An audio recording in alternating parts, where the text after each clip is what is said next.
Welcome to this Target Oncology presentation entitled PARP Inhibition in Ovarian Cancer, BRCA Mutated and Beyond. My name is Brad Monk. I'm a gynecologic oncologist from Phoenix, Arizona, professor and director there at Creighton University and Arizona College of Medicine, both in Phoenix. It's my pleasure today to be with my good friend and colleague, Dr. Thomas Herzog.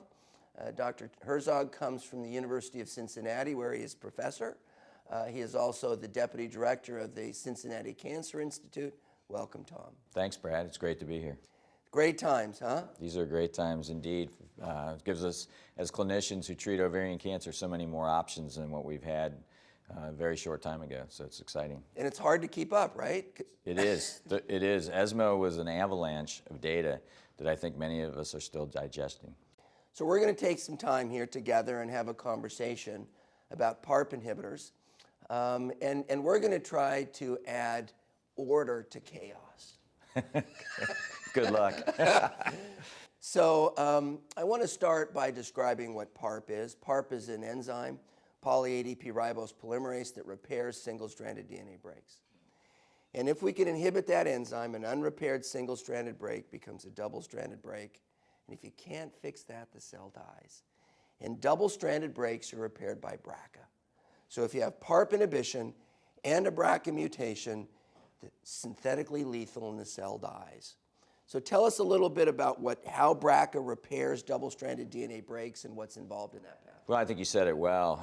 PARP's responsible for the single-strand breaks, and if you have an impairment in the BRCA gene, if it's mutated in a deleterious mutation, functional mutation, where patient can't repair double-strand breaks, what happens is cell apoptosis occurs and you get cell death.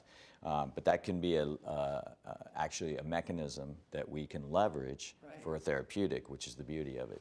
And you and I hope all you guys, follow the NCCN, the Society of Gynecologic Oncology, and the ASCO guidelines, and test all your patients for germline BRCA. Yeah, it's critically important. I think that's something that gets lost because we'll be talking a lot about testing during this conversation. And I think people, do I tumor test? We'll get into homologous recombination deficiency testing. We'll explain that in a bit. But, people get caught up in all this. One of the important things is germline testing, because not only does it have great implications for our patient, but it is our opportunity to save others in that family with cascade testing. It is the cure for ovarian cancer. It is the cure. That's right. We can do risk reduction surgery, closer surveillance. It's critical. And when we say ovarian cancer, we mean fallopian tube, peritoneal, and epithelial ovarian.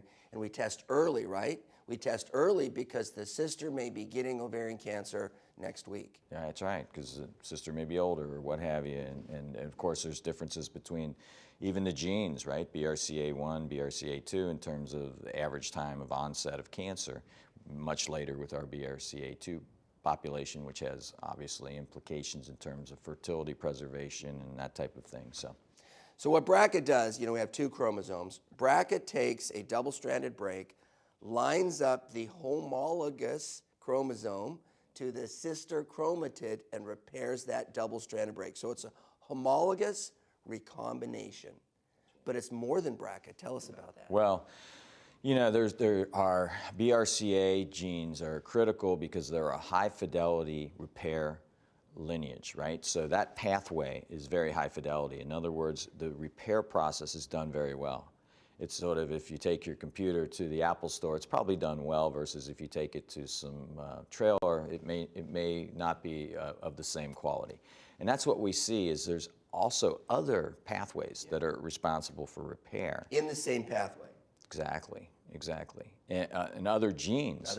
Yes, that are responsible. So that's where we get into these other genes that can give you the signature of homologous recombination deficiency. And so that's important to understand. So genes such as RAD51C, BRIP, ATM, there's a number of genes that we know are important. So one way of assessing for homologous recombination deficiency is to actually look for mutations in these genes. And there's certainly a number of companies out there right now that do that. They have a panel that looks at the top 40 or so genes and sees if there's any mutations in those. However, that may not be all the story with HRD. Because the genes are not created equally. Exactly. The variable penetrance, if you will, in terms of causing the phenotype that we're looking for. So I think it's important to understand that there's other ways of measuring for this in terms of the scarring that you get on these chromosomes. And so one way of looking for this scarring is to do a loss of heterozygosity interrogation. And that's certainly done with, for example, the Foundation Medicine 1 test, and that's been used in a number of our PARP trials. So that's important to understand, and then there's cutoffs on that scoring system that are used. And then if we look at taking it beyond just LLH, are there other things that are important? We know the telomeres are very, very sensitive, and so if we look at the Myriad test, it looks at loss of heterozygosity, but it also looks at telomeric imbalance as well as large state transitions. So those three components come up with an LH score, which is an arbitrary cut point, and we can talk a little bit about what that means for some of the recent trials.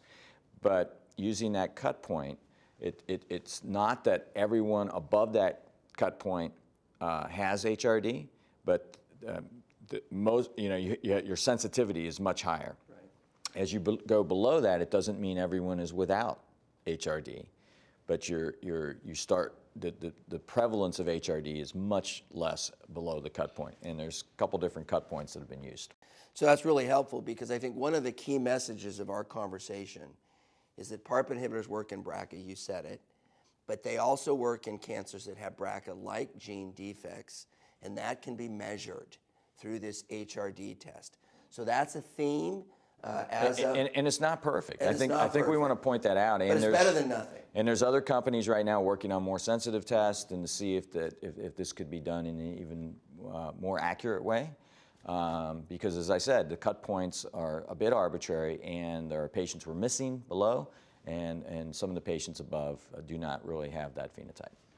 So thank you for that. So HRD is a molecular test for BRCA-like genes that predicts PARP sensitivity.